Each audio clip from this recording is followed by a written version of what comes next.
गांव के बीचों बीच एक पुराना नीम का पेड़ था, जिसकी छांव में पीढ़ियां बीत गई थीं। सुबह की हवा जब उसकी शाखों से टकराकर सरसराती तो लगता जैसे वह भी किसी अनकही भाषा में लोगों से बात कर रहा हो। उस पेड़ के नीचे गांव के बूढ़े बाबा दिन भर बैठे रहते, खाकी धोती, सफेद कुर्ता और चेहरे पर हल्की मुस्कान लिए। वे बच्चों को कहानी सुनाने के लिए हमेशा तैयार रहते। बच्चों को उनकी बातें इतनी पसंद थीं कि वे खेल छोड़कर उनके पास पंक्तियों में बैठ जाते। एक दिन गांव के छोटे लड़के ने उनकी गोदी में सिर रखकर पूछा, बाबा, ये नीम का पेड़ इतना पुराना होकर भी कभी गिरता क्यों नहीं? बाबा ने पहले उसकी आंखों में देखा और फिर दूर क्षितिज की ओर इशारा किया।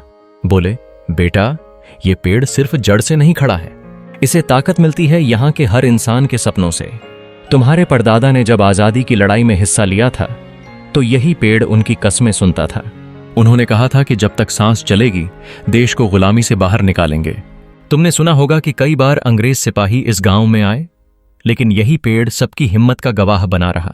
बच्चे ने आंखें बड़ी करके ऊपर लटकती शाखाओं को देखा। हवा चल रही थी और टहनियां जैसे सिर हिलाकर बाबा की बातों की गवाही दे रही हों। बाबा ने आगे कहा, तेरे पिता ने पहली बार जब सरकारी नौकरी की नियुक्ति पत्र पाया था तो इसी पेड़ के नीचे आकर रोए थे। वो रोए थे खुशी से कि उनका सपनों का सफर पूरा हुआ। उन्होंने कहा था कि चाहे जीवन कितना भी व्यस्त क्यों न हो जाए, वो हमेशा इस गांव और इस नीम को याद रखेंगे। बच्चे का छोटा सा दिल अब और तेज धड़कने लगा। उसने महसूस किया कि कोई पेड़ भी इंसानों के जीवन से इतना करीबी रिश्ता रख सकता है।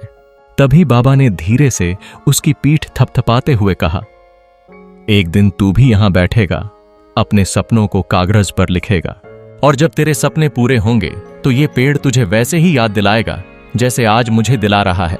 बेटा, इंसान उम्र में बड़ा होकर मिट्टी में मिल जाता है, मगर उसके सपने और उसके कर्म इस नीम की छांव की तरह पीढ़ियों तक टिके रहते हैं।